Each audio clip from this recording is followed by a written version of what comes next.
but strong too was my mother. From Wales she came. Manodalo was the closest village, now full of hippie culture. But in the past, it was very radical. Maybe the Chartist defiance rubbed off on my mum too. Margaret was her name, a feminist and a reformer. She was smart, she was tough. Introduced once to an important trade union leader as Bobby Fryer's wife. You can see this is going to backfire. I'm nobody's wife, she said. My name is Margaret Fryer. Yeah, quite right. My mum and dad met on a bench in St James's Park. She a trainee nurse from Wales. He just demobbed from the army. There was an instant spark between them. But it was almost extinguished right from the beginning when my mum repeated something her mother said quite often at home in Wales. Jewish people control too many business in Wales. Is he Jewish? My grandmother said, as they met in her cottage in beautiful mid-Wales. Margaret, why couldn't you find one of our own? But cousins was a true welcome. Laid a table, full of Welsh delights and Welsh cakes. My father's true delight. United in love and in spirit.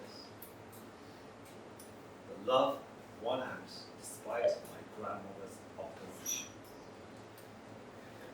My mum was there, solidly behind the twists and turns of my dad's new life as Bobby Fryer, the trade union leader in Oxford. Yeah. She was on the picket lines, a flask of tea, sandwiches, and always there at night when we woke with the terrors of surviving injury in war and the Holocaust. Why couldn't you find one of our own, Margaret? Come on, Sue. We love this song. Remember, we opened Glastonbury Festival with this. It was raining. Anyone been to Glastonbury Festival? Yeah. It was pouring with rain, mud everywhere. And we were in the green fields, which were actually the mud fields. But in 2015, we opened the festival. Yeah. We opened Glastonbury Festival. We were the first act on. And in a very small little hutty type station. But we were the first, and guess what? Andy Warhol says we all had 20 minutes of fame. Well, we had half a day. Yeah. How about that? And this is the song we played. And it's Stop the Rain.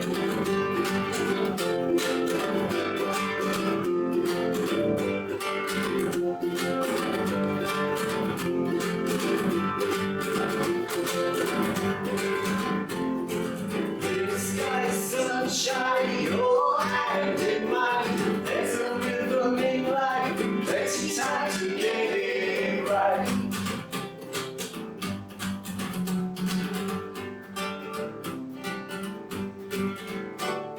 Dark clouds fade fast, our love will last. Storms pass, sun goes, our hearts will grow.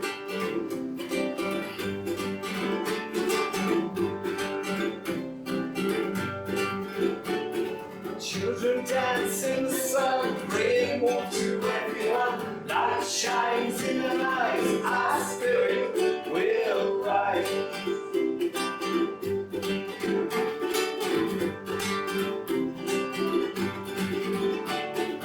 Ignorance will fall, we will be all one love, one heart. We will play our part. We'll play our part.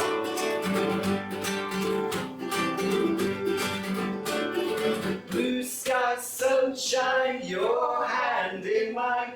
There's a rhythm in life, plenty time to get it right. Blue skies, sunshine, your hand in mine. There's a rhythm in life, plenty time to get it right.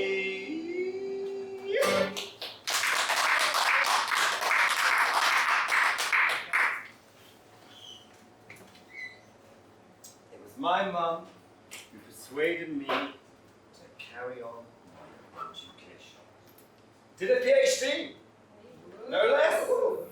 Not bad for someone who was written off school as stupid and incapable of work. Sound familiar? Yeah. What a complete waste of space my grammar school was. I couldn't wait to get out and begin a real education. Reading and Warwick University, that was great. Self-taught at college, paid for by the government. Remember? Yeah, remember that? Oh, those are the days. We even got a maintenance grant as well. Oh, crazy. And 6 months at Munich University, paid for by the Deutsche Akademische Austauschdienst, German academic exchange. You remember that, Sue? We spent more time in the English garden drinking German beer. I thought they were pints, but they were litres. When we got back, we were a bit shaky. So thanks, Mum. You were right. Keep on with your education. And music education as a mature student at the Birmingham Conservatoire. No less. What was fantastic about this is I couldn't read music. The professor said to me, the notes are not the music. The notes are not the music. Totally right. What a fantastic time. Now my dad followed his dad's ideas. A secular Jew, my dad was not at all wedded to Jewish religious customs. Quite reverse.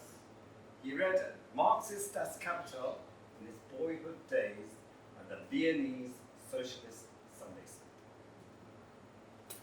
A world away from the synagogue's traditions. He was an outstanding sportsman and an outstanding scholar. Then one day, his teachers, who shook all of the hands of the students coming into school, no longer shook the hands of the Jewish children.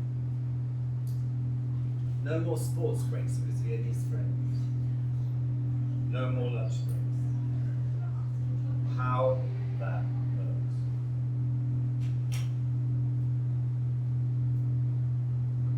Not long later, Dad and his 2 brothers, Erzsi and Bela, escaped to Switzerland.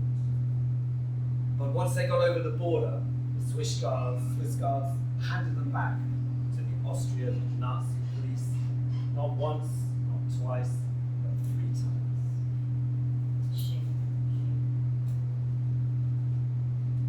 Not long after, he was finally on the train to England, his younger brother Erzsi, saved by the Quakers. The Quakers saved him, and his younger brother. Bela, the older brother, made his own way to Denmark and then Sweden, and survived the war. Erzsi, he settled in Oxford with a loving working class family, and he was treated just like a son. Completely part of the family. This made Oxford a natural second home for my dad too. Once in England, my dad forged his age so he could join the army. He was told to join the Argyll and Sutherland Regiment, Hey, woo! a Scottish part of the army.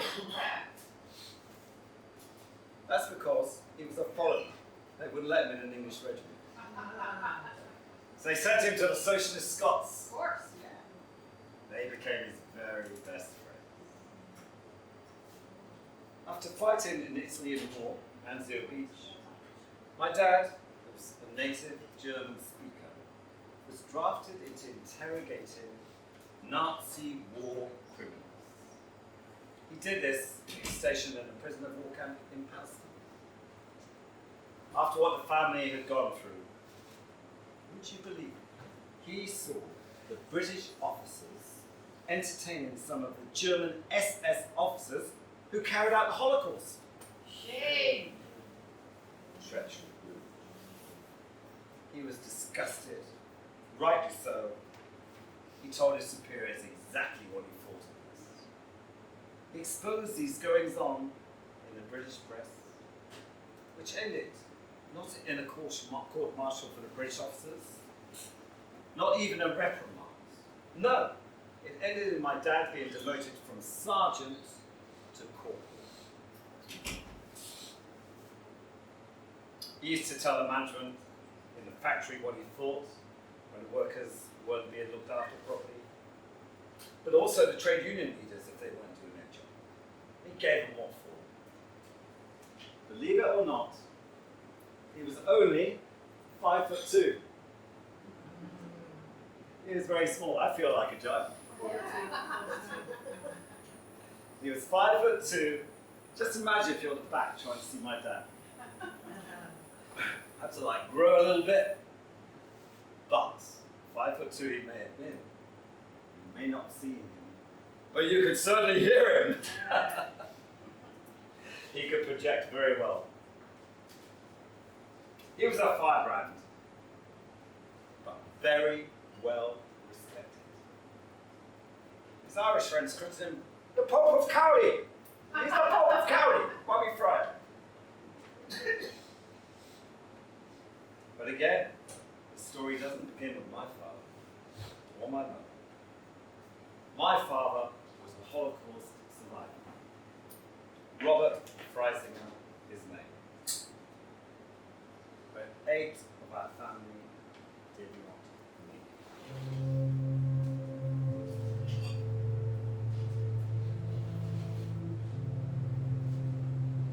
My great-grandmother Rosa, my great-grandfather Tobias, were taken out of the family flat they'd been living in for generations and shot by Austrian Nazis. Others perished in the death camp.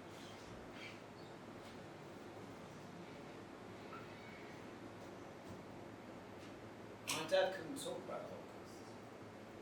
It was just too much. It was my grandfather, Erno, who told us stories when he came from Budapest to Oxford to meet the surviving family. What an impact that had on us. This reminds me of the Woody Allen joke, which you may have heard of. How do you know you're Jewish? Your parents never told you. There's a lot of truth in that. I discover every day another friend who says, you know, you told me I might be Jewish. They never told me. When they're 40. I get my love of music from my family. My dad was from Vienna, Mozart. Amazing music. He had 2,000 classical records. Schubert was his favorite. He played the music so loud that when we formed a band, the neighbors said, oh, thank God, it's quiet. And if anyone came to the door and he's playing Beethoven's Fifth, he'd say, told him to be quiet. He said, what do you mean? Quiet. This is the best music in the world. Listen. My great-great-grandfather, Pesach Freisinger, was a composer in the Vienna synagogue with a deep bass voice. He still remembered